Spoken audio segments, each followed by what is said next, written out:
Welcome back to the Creepy Marathon Month. We have a really interesting mix of topics in today's video. We have a couple of ghost stories and videos, we have a series of really disturbing and creepy letters, and we also have a haunting last photo that I have always found incredibly eerie. So, without further ado, hit those lights, sit back, and enjoy.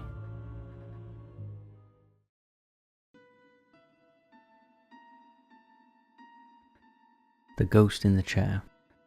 Now, this video was uploaded by YouTuber Bob Jimlin, who creates content focused on creepy and mysterious topics. His videos are great, and he also has an awesome voice. While in 2016, Bob worked as the hotel night manager at a resort. One of his responsibilities was to check on the spa, which was located separately from the main building, to ensure that it was secure. On one particular night, shortly after he got his first iPhone, he decided to take advantage of the camera and randomly snapped photos of the empty spa. As he took these photographs, he had no idea that he had captured anything significant. In the lounge area alone, he captured the same apparition in at least 6 images. You'll see him sitting in a chair. Take a look. And right here is the first time it appears. Seeing the chair. Let's blow it up. I may not have even noticed this had it not been for the photos to come. Empty chair, empty tables, fireplace, and again, same figure, same place, and here it is blown up to 300%. Here's the bar and the POS station, another of the bar, but here it is again, and blown up to 300%. In several other photographs, the apparition can be seen again, and eyes appear to be glaring through the window. Take a look at this. It'll give you chills. It wasn't until some time later that I noticed that the same figure is in several pictures, and then it wasn't until I started making this video that I noticed the figures in the window. Do ghosts have eyeshine? I'm not really sure what that light in the window is. It's definitely not something outside. There's only woods beyond the glass. But I suppose it's probably just the camera flash. Bob was certain that he was alone. There shouldn't have been anyone else in the room at that time of night, and there was no reason for anyone to be there. So who was sitting in the chair? Bob believes it's some of the best paranormal evidence he's ever encountered. Do you agree? His full videos are well worth checking out.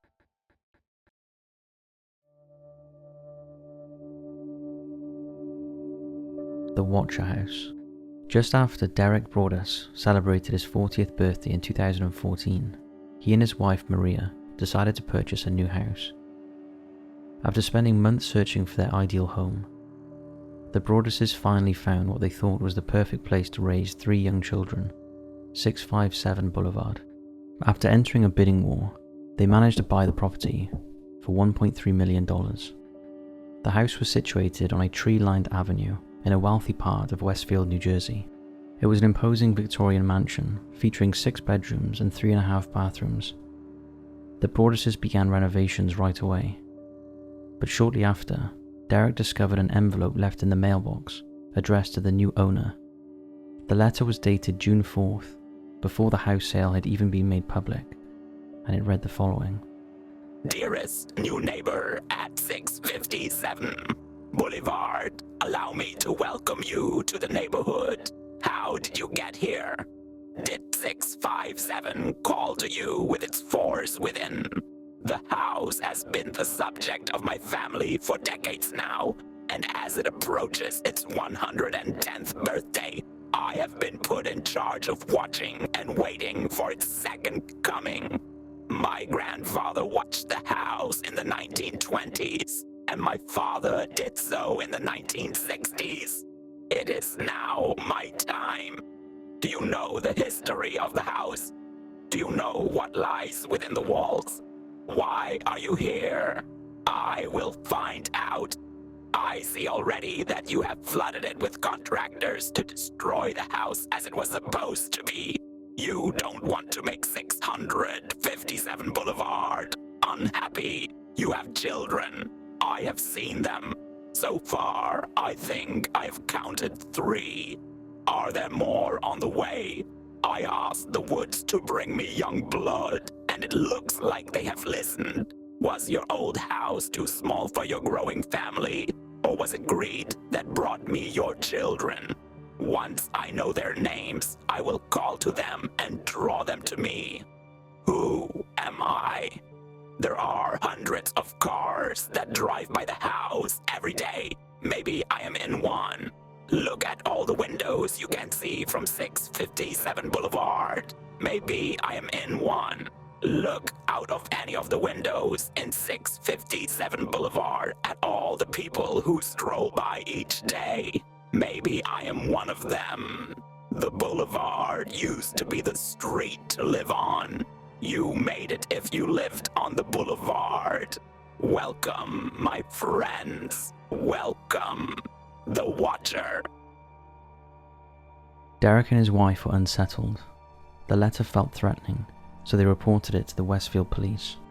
If the letter writer was trying to warn them off, it worked, as they were now too terrified to move into the property. Despite this, they received another letter that read the following. 657 Boulevard is anxious for you to move in. It has been years and years since the young blood ruled the hallways of the house. Have you found all the secrets it holds yet? Will the young blood play in the basement, or are they too afraid to go down there alone? Derek and Maria, now terrified, employed a former FBI agent, a private investigator, and even a forensic linguist, but no one was able to track down the mysterious writer. Unwilling to put their children at risk, the Broaduses put 657 Boulevard back on the market just 6 months after purchasing it. However, rumors had spread, and they were unable to sell the property, forcing them to rent it out instead. After receiving no letters for 2 whole years, another one arrived just 2 weeks after the renters moved in. It read the following. You wonder who the Watcher is? Turn around, idiots. The Broaduses reached out to the Westfield Police Department once again, and initially the police investigated the Langford family, who were their longtime neighbours, but found no evidence linking them to the letters. DNA found on an envelope suggested that the sender might be a woman, but it did not match any known suspects.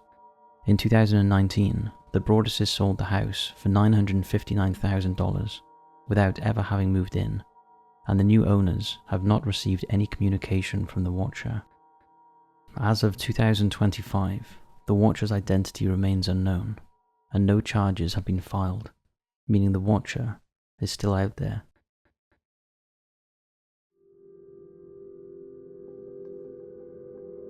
The Ghost Ship. The Mary Celeste, often referred to as the Ghost Ship, is one of history's greatest maritime mysteries, and although the vanishing that occurred aboard her happened over 150 years ago, it continues to be debated to this day, which is why we're revisiting this intriguing and unexplained enigma. Originally named the Amazon, the ship was renamed the Mary Celeste in 1868 after being sold to a new owner. However, maybe unbeknown to them, long before the purchase and renaming, the Amazon had already gained a reputation as a cursed vessel.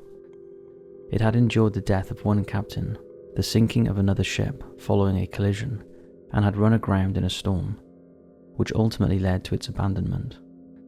Her new owners were a group led by James Winchester and Captain Benjamin Briggs, who made the necessary repairs to make her seaworthy again. Briggs, a respected seafarer, chose to command her first voyage under his new ownership, sailing from New York City to Genoa, Italy. He carefully selected his crew based on experience. His first mate, Albert G. Richardson, had previously sailed with him. The second mate, Andrew Gilling, was from New York, and the 4 seamen, Volkirk and Bos Lorenzen, Arian Martins, and Gottlieb Gutschel, were Germans from the Frisian Islands. On October 20th, 1872, Briggs arrived at Pier 50 on the East River in New York to oversee the loading of 1,701 barrels of denatured alcohol, which is a toxic and undrinkable cargo. Shortly afterwards, his first cousin, Sarah Cobb, who was also his wife, boarded the ship along with her baby daughter, Sophis. Their 7-year-old son was staying at his boarding school. Before departing, Briggs wrote to his mother, stating that the vessel was in fine trim and ready for a safe passage.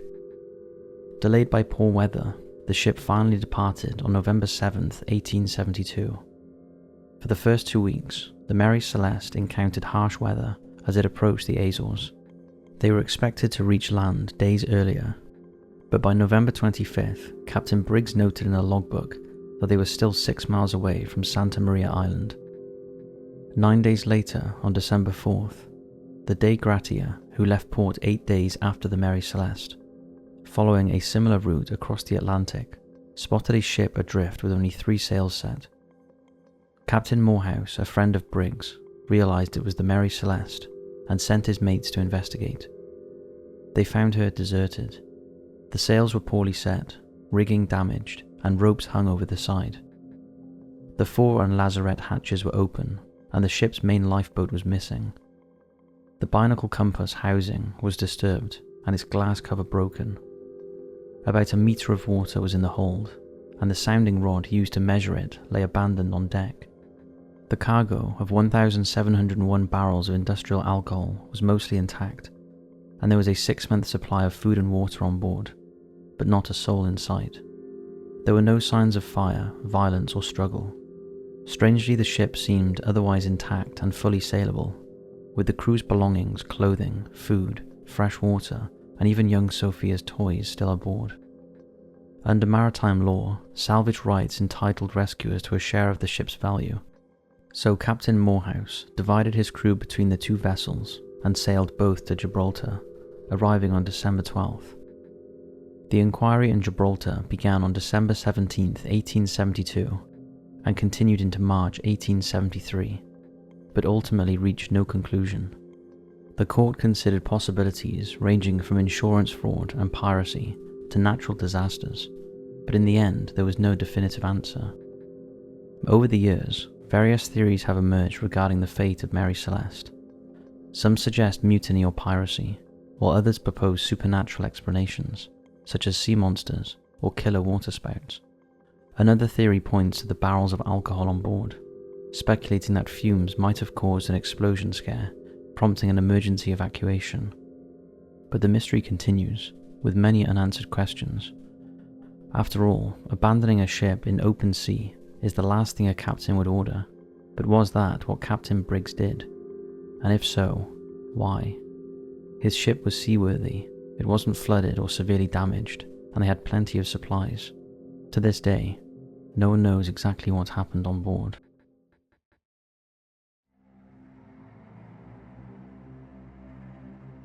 A viewer submission. This next story was submitted to us by one of our valued and awesome viewers, James, who shares a chilling paranormal experience involving himself, his wife, and another couple. James had been sensitive to paranormal phenomena his entire life. He regularly suffers from sleep paralysis, encounters with dream demons, and severe visual experiences with ghosts and poltergeists. However, after moving to Thailand several years ago, he seemed to attract even more spirits. In 2002, during a break, James and his wife spent 2 nights at Tub Tim Beach on Koh Samut Island with another couple who stayed in a separate elevated hut on stilts, only accessible by a wooden staircase. On their first night in the hut, James's wife had a terrifying experience. She woke up in the middle of the night to see a horrifying figure of an old hag, an elderly woman with indistinct facial features leaning over her. The woman then placed her hands on James's arm while he lay fast asleep. His wife shouted at her to go away, and to her relief, she did. Later that day, the other couple shared their own strange experience. They had awakened in the dead of night to the sound of footsteps outside their door, assuming someone was walking up the stairway leading to their hut. The man approached the door cautiously, worried that someone might be trying to break in. Meanwhile, his partners saw shadows passing by the windows, which would have been impossible since there was no walkway around the hut, except for the stairwell. When the man opened the door, however, nobody was there.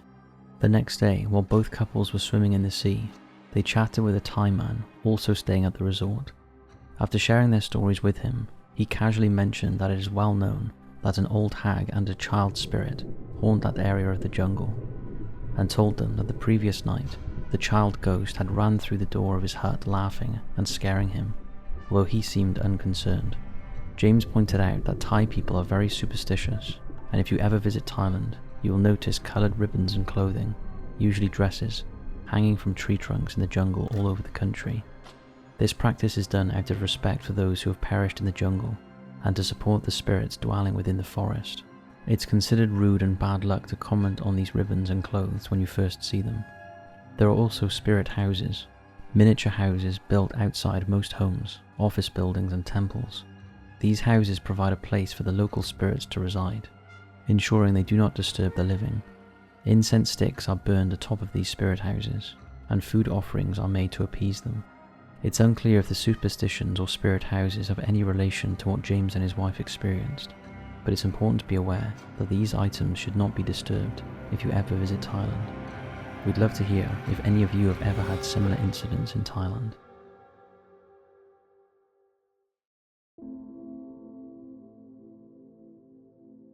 We're going to finish up on a disturbing last image that has always haunted me. Chris McCandless was an adventurer with a unique perspective on the world, and despite being intelligent and academically brilliant, he was troubled by his home life. After graduating from Emory University with a bachelor's degree, he donated nearly all of his savings to charity, and with his beat-up Datsun car, took off on a journey across the United States. When his car finally broke down, he abandoned it and continued on foot, eventually hitchhiking his way to Alaska. While there, he was noticed by an electrician named Jim Gallion, who gave him a lift to the head of Stampede Trail. Gallion was concerned that Chris was not adequately equipped to handle the harsh terrain, but Chris was determined to be self-sufficient. After hiking several miles in the snow, Chris spotted an abandoned bus and decided to set up camp inside. A whole 3 months later, and still living in the bus, Chris struggled to find food and was severely malnourished. He decided to return to civilization, but his route back was blocked by the high water levels of the Teklanika River. Feeling defeated, he returned to the bus and posted a heartbreaking note on the door. Attention possible visitors. SOS, I need your help. I am injured, near death, and too weak to hike out. I am all alone. This is no joke. In the name of God, please remain to save me. I am out collecting berries close by and shall return this evening. Thank you, Chris McCandless. August? On September 6, 1992, a hunter seeking shelter stumbled upon the bus and discovered a lump in a sleeping bag. He called for help, and authorities later uncovered the decomposing body of McCandless. Now, there has always been speculation regarding the exact cause of his death, but it appears likely that he succumbed to starvation. During his desperate struggle for survival, Chris jotted down his thoughts in a journal. His last entry on day 107 read "beautiful berries," and the following 6 days were marked only with slashes. But it was the camera that was found alongside his body which showed this final tragic photo of Chris holding a note. The note read, "Chris's story has always fascinated me. It inspired a book, a film, and the documentary The Call of the Wild." So that's it for this video. Thanks for watching, sleep tight, and I'll see you tomorrow.